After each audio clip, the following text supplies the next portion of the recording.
Hello, it's Randi Rhodes. Here's a clip from our show, and go to randyrhodes.com for the whole thing and a podcast. Buy a stinking podcast. Mary had a little man. The fault. We believe that all men are created equal. To the magnificent mosaic that is America. From radio beacon to radio beacon. I have a dream today. Change has come to America. Believe me. Knock, knock. Who's there? It's a figment of your imagination. Randi Rhodes Show. Turn up your mind. What we already knew, Barry, that the President of the United States has a particular skill set, that he's identified an illness in Western democracies, but he has no cure for it and seems intent on exploiting it. And we've also learned that he has no desire and no capacity to lead the world. The G20 became the G19 as it ended. On the Paris Climate Accords, the US was left isolated and friendless. But given that that was always going to happen, a deft president would have found an issue around which he could rally most of the leaders. And he had the perfect one, North Korea's missile tests. So where was the G20 statement condemning North Korea, which would have put pressure on China and Russia? Other leaders expected it. They were prepared to back it, but it never came. Okay. There's a tendency among some hopeful souls to confuse the speeches written for Trump with the thoughts of the man himself. He did make some interesting scripted observations in Poland about defending the values of the West, and he's in a unique position. He's the one man who has the power to do something about it. But it's the unscripted Trump that's real, a man who barks out bile in 140 characters, who wastes his precious days as president at war with the West's institutions like the judiciary, independent government agencies and the free press. He was an uneasy, lonely, awkward figure at this gathering, and you got the strong sense that some of the leaders are trying to find the best way to work around him. Donald Trump's a man who craves power because it burnishes his celebrity. To be constantly talking and talked about is all that really matters, and there is no value placed on the meaning of words, so what's said one day can be discarded the next. So what did we learn? We learned that Donald Trump has pressed fast forward on the decline of the United States as a global leader. He managed to isolate his nation, to confuse and alienate his allies, and to diminish America. He will cede that power to China and Russia, two authoritarian states that will forge a very different set of rules for the 21st century. Some will cheer the decline of America, but I think we'll miss it when it's gone. And that's the biggest threat to the values of the West, which he claims to hold so dear. Oh, my God. Hello. Hola. Hola todos. Hola, amigos. I have to speak English now, which is a little difficile. It's just a little difficile, which is how I sound in Spanish. I have this horrible New York accent, but the Spanish is banging, gotta say. I'm doing much better. But you know what's crazy? When you're out of the country, first of all, you're not supposed to trash your own country when you're out of the country. Donald Trump did do that. He did that everywhere. He did that in Poland. He did that in Hamburg, to the point where the Australian broadcaster right there, Chris Ullman, and this is what's really crazy when you're out of the country is you have other people's news and Fox. This is what you have, because down there's no cable. Okay, where we are, there is no cable. There's Sky, there's satellite, and Sky is owned by Rupert. Okay, and because Rupert owns Sky Satellite TV, which sucks because every time there's a cloud, no TV. Great system, because it's a rainforest, you know. So it just works really, really well. But okay, so all you get down there is other people's news, okay? You get Spanish news, obviously, from around the world. You get Mexico's news. You get local Costa Rican news. You get CNN in Espanol. You get CNN International, which is way, way different than CNN. I mean, nary a day you'll see Wolf Blitzer. You don't see, you see Halagarani. She's like, she's kind of like your Erin Burnett, but for the world, okay? You get that, and then you get Fox.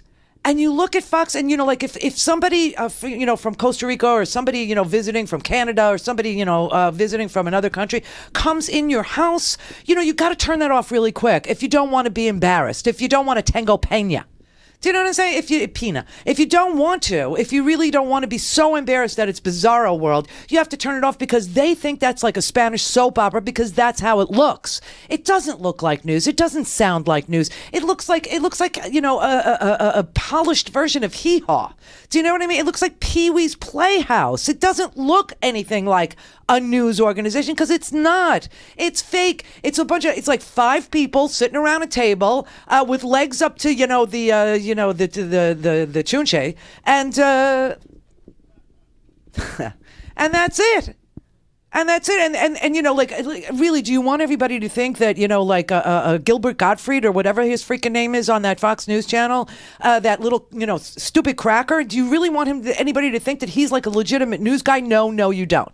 So, the other news channels in the world, they rip Donald Trump apart because the free world, okay, not the Russians or the white nationalist Polish government, which is like, just as bad as the white nationalist Russian oligarchy. Okay, Poland is right behind.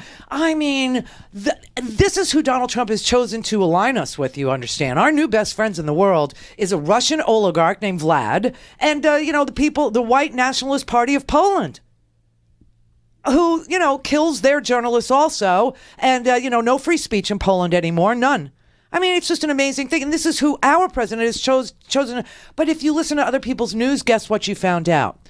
There were massive trade deals that were done at this G20 summit. And nobody on our media bothered to tell you about it. So I need to tell you about it real quick because I don't want to bore you because, this is a soap opera. This news that we have here is just like total soap opera stuff. But without the context of knowing what a failure our representation at the G20 was in the hands of one Donald J. Trump, then the whole Russia story is kind of lost. It's almost meaningless at this point.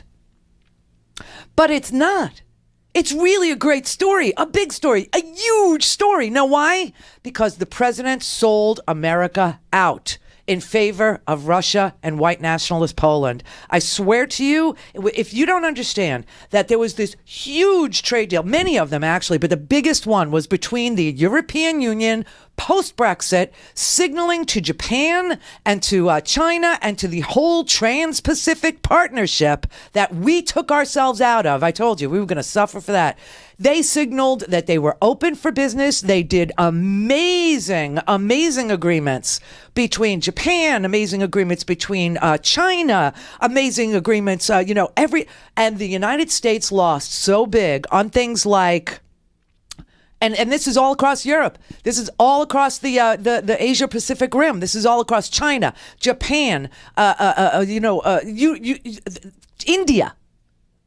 Okay, these are countries with billions, 1 billion people each. You know how many consumers that is for the United States and our products? Do you have any earthly idea why that's important? No, you don't. You freaking isolationist, stupid people.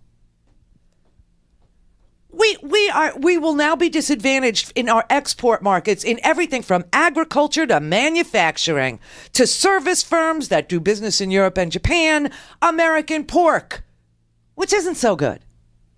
Unless you're actually getting it from the farmer in Iowa, because that's really damn good stuff, gotta say.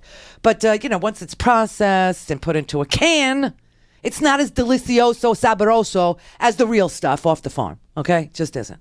But our pork, our beef, our dairy producers, they're all going to be less competitive now in the world, in the entire world, because Europe is going to be able to sell all those, agricultural things, their beef, their pork, their dairy, their cheese, all this stuff to Japan, to the entire Pacific Rim. And because, Donald Trump gave the big finger to Merkel, gave the big finger to Japan, gave the big finger to everybody in the Trans-Pacific Partnership, we're dead. We're dead. And that is what the news was out of the G20. You would never know it if you watched Fox. What more do you want him to do? He denounced the hacking. Putin gave him assurances that he didn't hack. What more do you want him to do? How about do something for American manufacturing, something for American agriculture, something for American dairy farmers, something for American service firms, something, this is just an amazing thing. And you would never know. Japan has decided, how Shinzo Abe was like a big best friend of Donald Trump. Great guy, the Shinzo Abe dude. Ivanka met with him privately. Oh, I want to put my shoes there. And President Xi, they met for an hour. And you know what those Pacific nations told Donald Trump? They said, you know what? We just don't trust you or, what you're doing there. So we're going to hedge our bets. We're going to hedge our bets and we're going to do these trade deals with the European Union. We're going forward. We're moving past you, America. We don't need you. For a brief moment there, Angela Merkel said, oh, gee, maybe we should, question who we do business with now because it doesn't seem that the United States is such a reliable partner anymore. She wasn't kidding. And the entire world hedged their bets and moved past the United States. Every single one of these countries, India, China, Japan, France, Germany, Britain, all of them have decided that they are going to move forward together without the United States. They are reducing their dependency on U.S. trade. Because they said, our president, that report was so devastating. I don't even think you understand what that report actually represented. But they were saying that the United States is ceding its place in the world as a leading nation to places like China and Russia. And this is over. It is over for the United States. The president is a nationalist, isolationist. You can't work with him. His word means nothing. Nobody trusts him. Nobody believes him. He was an awkward figure at the G20. He would roam around looking for friends, and he was friendless there. They're moving on with the climate change, the Paris Agreement. He can't find any friends there because everybody said no. China, India, 14 other Asia-Pacific countries, and there were bilateral deals between Canada. 70% of our trade is with Canada, and the president is talking about redoing NAFTA. Well, the North American Free Trade Agreement includes freaking Canada and China and Australia and Indonesia and South Korea and Mexico all got together at the G20 and came up with bilateral agreements. And when those agreements go into effect, the United States exporters will not have any markets to send their stuff to. I hope you're happy. Good move. Good move, peppy people. You morons, you. You are really, it's just unbelievable. So the EU negotiated a deal with South Korea. The EU negotiated a deal with China. They negotiated a deal with India, 14 other Pacific nations. The biggest one was with Japan. The European companies are thrilled because they'll have a competitive advantage over us in all of these markets now. They can't wait. They're excited. The whole world is excited that we elected ourselves a showboat. Not a workhorse, but a showboat. A guy who thinks that polling and ratings in the United States is what matters to the American family. This is what he thinks. And then, of course, you've got the doofus, okay? Didn't you always think the doofus was the ugly one? No, it's Don Jr. Aren't they Beavis and Butthead? I mean, they look like Beavis and Butthead. I was watching like the CNN the 90s thing. Every time they showed like a Beavis and a Butthead, that's all I could think of was Uday and Kusei. I swear to God. And the daughter is now sitting at the G20 at the big important table. Can you imagine if Hillary Clinton had won? Not that I want to relitigate the election. Trust me, I do not. The facts are in. The Russians meddled, and it was a rigged system. But can you imagine if Hillary had won and Chelsea was sitting in the place of Hillary at the G20? Oh my God, Fox News, instead of being, what more do you want from her? What more do you want? They would have been tearing the flesh off of that woman. Oh, God. So here's what we learned, okay? We learned over this little vacation that the apple does not fall far from the tree, and the tree is surrounded by Russians. We confirmed two things. Donald Trump is a moron, and Donald Trump Jr. is even dumber. And Donald Trump Jr. has supposed to not be doing anything with politics, right? And because he's still running the business with Butthead. Oh, it's just amazing. So here is the story that was in the New York Times yesterday that everybody is talking about today here in the United States, and that is that Donald Trump Jr. was fishing around for dirt on Hillary Clinton from a foreign adversary, from a country that got information by hacking into the Democratic National Committee and the GOP. But they had a meeting to discuss probably how to release it and who to release it to and when to release it, and that they would not release the stuff that they hacked from the GOP. Only Hillary. Do you get the feeling that junior is worse than senior? Like this family devolves every single generation until soon one of them will be an actual bridge troll? Devolution. Go to randyrhodes.com for the whole thing and a podcast. Buy a stinking podcast.